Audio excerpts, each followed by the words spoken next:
ça va bien? Oui. Merci d'être là aujourd'hui. Donc, je vais commencer par vous demander qu'est-ce que vous connaissez en gros de l'itinérance?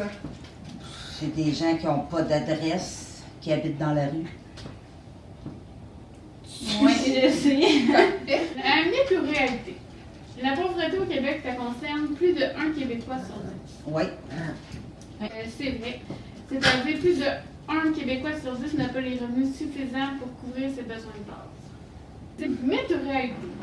Les habitants des quartiers riches de Montréal vivent en moyenne 3 ans de plus que ceux des quartiers pauvres. Faux.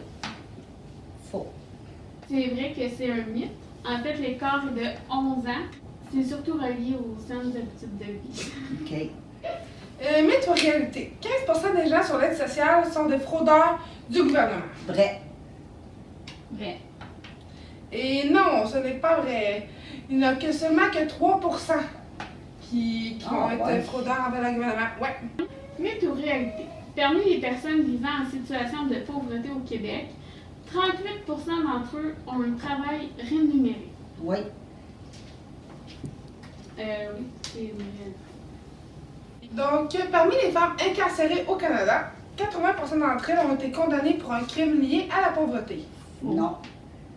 Eh bien, c'est vrai. Parmi elles, 39% ont seulement omis de payer une amende. Ah, ouais. Mythe ou réalité? Environ 20% des femmes en situation d'itinérance présentent un lourd passé de violence, agression sexuelle, violence psychologique, physique, conjugale ou familiale. Faux. J'avais dit vrai. En fait, c'est un mythe parce que c'est pas 20%, mais 75%. Ah, OK. Parfait. Et mythe ou réalité? Les femmes canadiennes sont moins visibles que les hommes dans la rue en tant qu'itinérance. Je dirais non, ça c'est qui vaut. Faux. Eh non, c'est pas vrai, Alexia. T'as raison. Les femmes canadiennes sont moins visibles que les hommes dans la rue. Ah. Un mythe ou réalité? La drogue est le facteur le plus important qui pousse les jeunes à devenir itinérants. Vrai. Vrai. En fait, c'est un mythe. C'est plusieurs facteurs qui contribuent à pousser les jeunes dans la rue, entre autres les violences familiales et sexuelles, la négligence vécue durant l'enfance ou l'adolescence, les placements répétitifs, les fugues à répétition chez les jeunes, les ruptures familiales, les troubles mentaux, la toxicomanie et le décrochage scolaire. Mythe ou réalité? Les itinérants sont juste dans les grosses villes. Non. Effectivement, vous avez raison. Il y en a même ici à Victoriaville. Mythe ou réalité? En 2005, il y avait 10 000 personnes itinérantes au Canada. Je dirais faux. Je suis sûr qu'il y en avait plus que ça. Moi aussi. En fait, c'est vrai que c'est un mythe. Il y avait 30 000 personnes itinérantes au Canada. Mythe ou réalité? Il existe seulement une sorte d'itinérance. Faux. Ah, j'aurais dit vrai.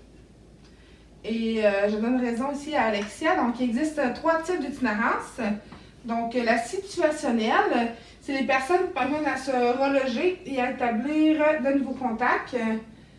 Sinon, nous avons le cyclique, que c'est une personne qui passe d'appartement dans la rue, appartement à la rue, une personne qui revient fréquemment. Sinon, nous avons le chronique, que cette personne-là, ça fait une longue période de temps qu'elle vit dans la rue. Mythe ou réalité? Entre 2000 et 2010, plus on baisse le montant de l'aide sociale, plus on incite les pauvres à aller travailler. Faux. Faux. C'est faux. Bon, parfait. Donc, pour terminer, nous allons savoir si vous avez appris quelque chose sur l'itinérance aujourd'hui. Oui. Premièrement, je ne savais pas qu'il y avait 3 types d'itinérance. C'est arrêter la drogue qui apportait le plus les gens à faire de l'itinérance. Moi, je n'avais pas pensé à la violence conjugale, que le monde se pousse puis qu'ils ne se trouvent pas de logis ou qu'ils sont tout seuls. Oui, c'est vrai. Moi, je te dirais que c'est les 2 facteurs qui m'ont surpris le plus. Ça, on n'a pas parlé non plus, mais la santé mentale aussi, elle englobe. Oui, ça, oui. Il y en a beaucoup aussi, là. Oui. Ça, là, j'avais même pas pensé. Non, j'aurais pensé qu'il était plus couvert par, on va dire, la santé publique. Ouais, non. Et d'autres organismes que les avoir plus dans la rue, ça l'est tout, j'aurais moins pensé. Ouais. J'aurais plus focusé la drogue que le reste. Ah ben, Merci d'avoir participé. un gros merci les filles. Donc, à la prochaine. Merci, bye!